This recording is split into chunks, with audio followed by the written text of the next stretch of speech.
This is Dream Power Radio, the place where your dreams turn into reality. Here is your host, Debbie Spector-Weissman. Hello, and welcome to Dream Power Radio. I'm your host, certified dream life coach, Debbie Spector-Weissman.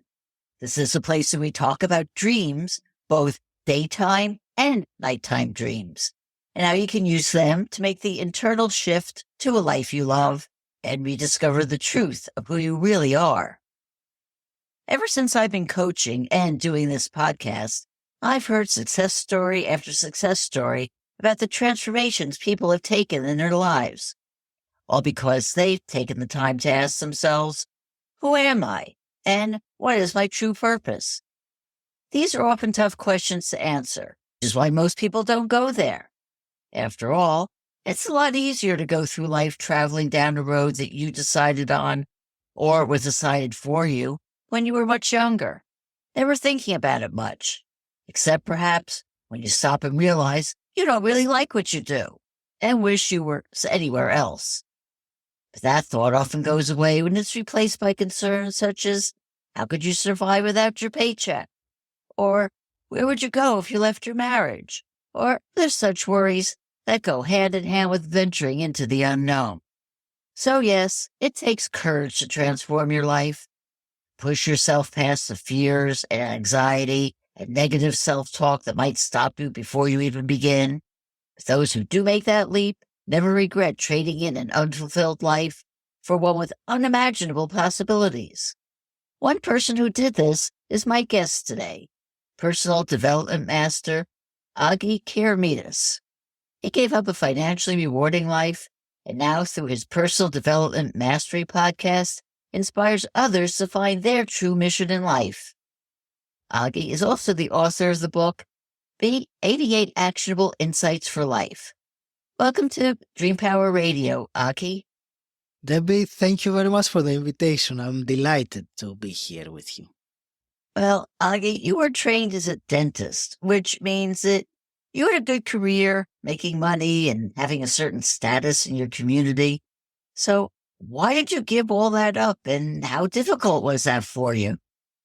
It's a great question, and the simple answer to why I decided to change was, despite all that external success, you can call it, or being respected and so on, internally there was something missing. And I think that is not as easy to describe, but I think each of us can relate to what that feeling of something not being right, something feeling empty feels like. I think we've all been there and many times. But for me, especially at that time, and it was when I had just entered my 40s, which is generally associated with a period of midlife, let's say, transformations or awakenings. So I found myself just having finished a master's degree in dentistry. And instead of being really passionate to put into practice everything I had learned for 2 years and had spent a considerable amount of money on, I found myself completely unmotivated. I was lacking any enthusiasm whatsoever to put all that in practice. So I started asking the questions that you were saying earlier. But at that time, it was not really about the purpose. It was more of what's happening. Why is this happening? What's wrong with me? That was also one question that I thought, because when you project other people's opinions on you of what they perceive that a successful life is, and you take that for yourself, then that's a dangerous place to be in, especially if you don't pay attention to that inner voice. And I know I have sidetracked completely from your question. So I don't know, I will take a pause here just in case you want to pull me back. Oh, no. I mean, this is all very important because, like you said, a lot of people go through this. And also, like I said, a lot of people don't do anything about it. They may have these feelings like you were going to be a dentist and you may have had that feeling and said, okay, well, I'm still going to be a dentist, and then be miserable. Of course, and yes, and how many people don't spend 5-day week, wishing for the weekend so that they can possibly get drunk to forget about what happened during the week. So unfortunately, it's quite common. And I will come back to the initial question you asked me. It did not happen suddenly. It took a period of time and a period of me gradually cutting down on my dentistry obligations and work and gradually working on what I found that it was a calling. At that time, I didn't know what it would be, but I felt the key word here, I think, is enthusiasm. I felt that something was drawing me there. I didn't know what it was, but I explored it. And at the same time, I reduced, shall we say, from full-time to part-time and then cut another day. And that happened over a period of years. So that, I believe, made the transition more comfortable, easier. There was not, the worry that, oh my God, the paycheck is finished and I need to figure it out in the next X months while my savings last. So I think that was an important factor for me anyway. So did you know what you wanted to do, or were you just in the question? I didn't. For me, as I was saying, it started with the desire to understand myself and why I was feeling unfulfilled and directionless. So it started with personal self-inquiry, and that led me to personal development.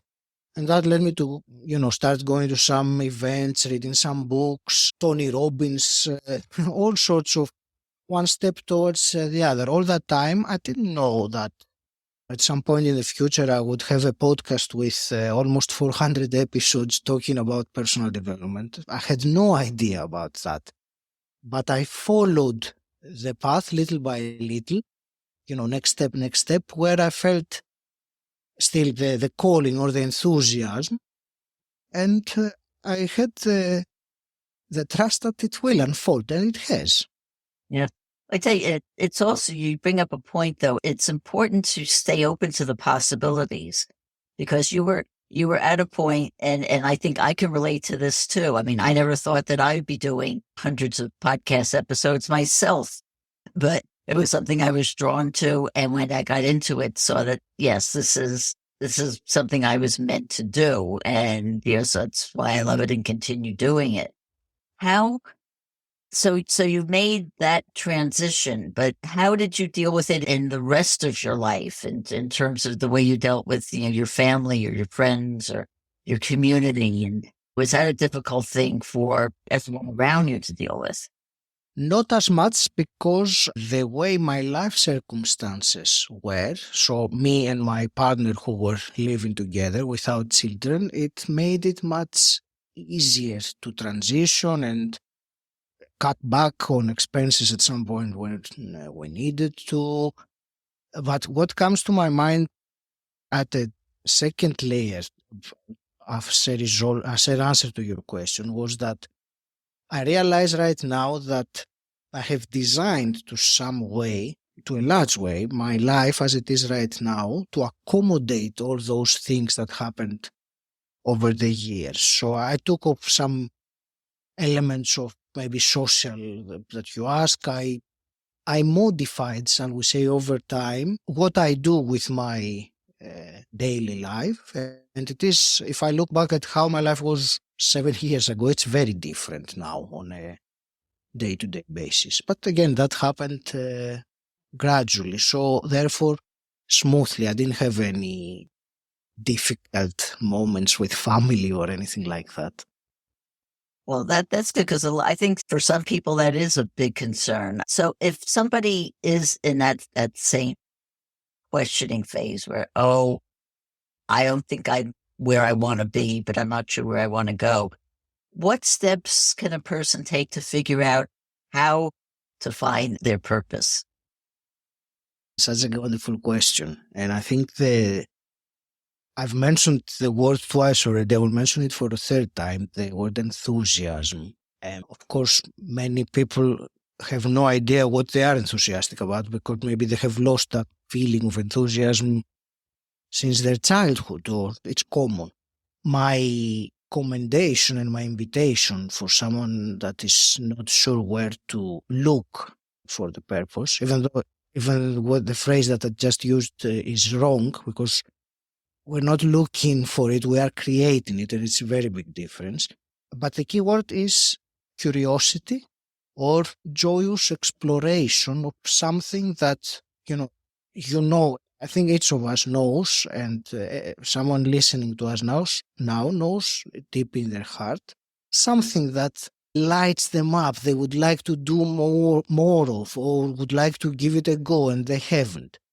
It doesn't have to be something like, oh my God, how can this be my purpose? Nothing like that at all. It's just exploring the idea of doing something that you have an inner calling for.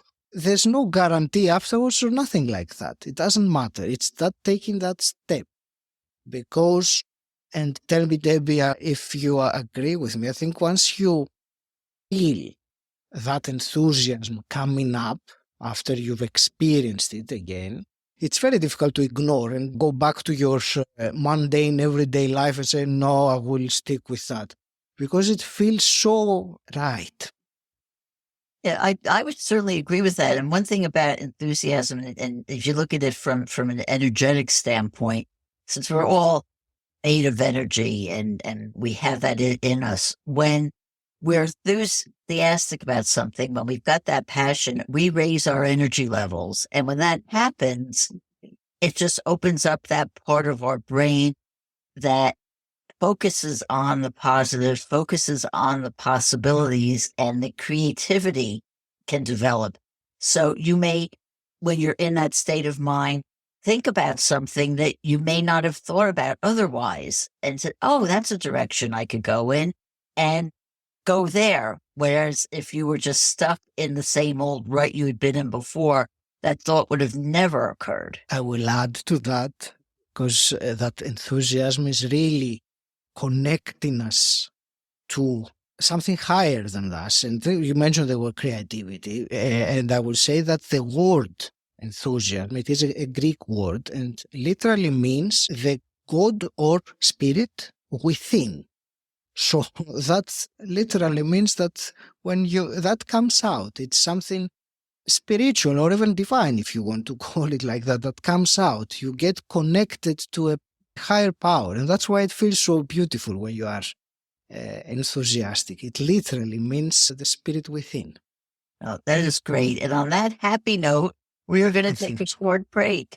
We are speaking about personal development mastery with Agi Keramidas, and we'll be right back. If you're not pleased with the trajectory of your life, the time to begin your own personal transformation is now, and your dreams can help pave the way. How? By tapping into your unvoiced confidence. What is unvoiced confidence, you say? It's the acceptance of your abilities and qualities. It's a state of mind coming from liking and even loving yourself, and feeling free to say or do anything you want without concern for the judgment of others. You were born confident, but may have had it chipped away little by little by the negative self-beliefs you've picked up over the years. If you're looking for the heightened energy, clarity of thought, and the feeling of being more alive that comes from self-confidence, you can rediscover it by paying attention to your dreams. Need some help doing this? Go to my website, thedreamcoach.net, and sign up for my complimentary dream discovery session. I can help show you how your dreams can help you return to the confident person you were always meant to be. Again, go to thedreamcoach.net. thedreamcoach.net. Welcome back to Dream Power Radio with your host, Debbie Spector-Weissman. Yes, welcome back to Dream Power Radio. I'm your host, Debbie Spector-Weissman, and we're talking about personal development with Agi Keramidas. Agi, one thing I wanted to ask you, which is more important, the journey or the result? The journey. 100%. There is no the result or the outcome, or serves, in my opinion, as something to aim for, so that you have a direction, like a beacon of light directing you there. There is no guarantee that you will reach there, but unless you have it, you won't know where to go. You will be walking aimlessly. So given that, makes sense to appreciate the journey, because when you think about it, that's all we have. The journey is our life is the journey. If one refers to a goal as a milestone achievement, let's say we hit six figures or whatever. Once you do that, once you achieve that, that usually goes away very quickly, and it is replaced by something else that you go for. So then again, there's going to be a journey. So if you focus on the outcomes, first you probably might be disappointed because you can't achieve all the outcomes that you want. But second, you will have missed 99% of what's happening every day in your life, and you will be looking at that 1% or less, which is those moments of achieving a goal or an outcome. Very, very true. I think that's so true. How important is intention in living a purposeful life? I wonder if there is something more important than intention. Why is that? In my mind, and I touched my heart. So in my heart also, I think you have to have intention in order to have and live the purposeful life. The purposeful life is something that it is you are creating the purposeful life. So intention, what comes to me to say that it's kind of the thread, underlying thread of everything. Intention, purpose, and compared to we were saying earlier, you were saying the word outcomes or goals, and I thought of another word that is expectation, which maybe can connect with those other things, and how intention is so very different. There is a commonality of something towards, but the expectation is very different than the intention. And I know that's off topic, but I felt like it was important to share it right now. Well, yes, and also I think expectation, it kind of leads to I would say a downward path, but it doesn't lead to the right thing, because you're always going to be disappointed and never get what you really want. And then that ends up keeping you away from your goals or your desires, because you think, well, that didn't happen, therefore nothing's going to happen. Yeah, it leads to disappointment for sure.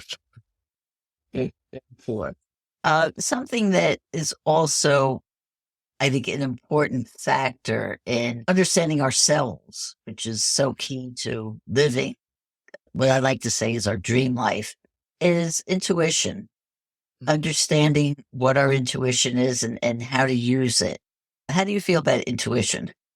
Feel very strongly about it. I believe even though I have a very robust scientific background with a master's degree and a very analytical left brain, the intuition in my life is, I would say, certainly equal.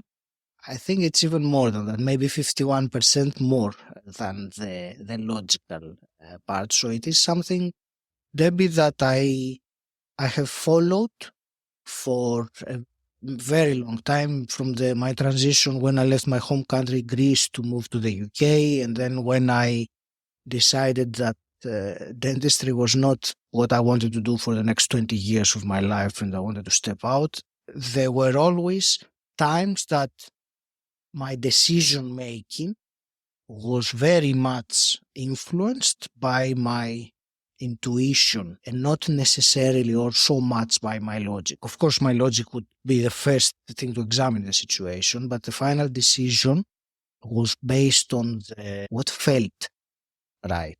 Yeah. I don't know if that answers your question. I think it does. And I just want to also elaborate on that and saying that when there are people who, like you, are very scientific minded, very rational minded, and how, if you come from that place where you're just thinking, very straightforward, how do you learn to trust your intuition? A little by little, I think, is the answer. Unless something immense happens in your life and flips everything upside down, Otherwise, if one wanted to learn to trust more their intuition, what I would say is practice it more, and on the big things. On the small on the small things, not on the major decisions. And until you have built the trust of what that feels like and what does following it leads to. So starting with the small things, even what should I have, pasta for dinner or chicken? It doesn't really matter. It's the practice in it until you get more familiar and more comfortable with it. Of course, you can go very scientific and read books about it if you want, but I think as a very simple practice, start small and build up. I think that's a good thing to say about a lot of different practices to take. I always like to say, when you're making changes and stepping outside of your comfort zone, you could do it with baby steps, just a little bit, because then day after day after day, those little steps become big steps when you look at it after a while. So the same thing true with that as well. Another thing that I think holds people back from making these transformations in their lives, or even the smaller things, achieving goals that they want to do, is that horrible word procrastination. So talk to me a little bit about the harmful effects of procrastination and how you deal with it. The harmful effects are obvious. You don't fulfill your dreams. That is the harmful effect of it if you project it on the long term. Procrastination, and I will hold my hand up because I have been there and I still in some areas do it. I can't say that it is something that I completely got rid of, but I have to a large extent. The key point I think here is to understand that procrastination is not the disease, it is a symptom. There is something else. If you are procrastinating about doing something, there is another reason behind it that has to do maybe with your values system or something that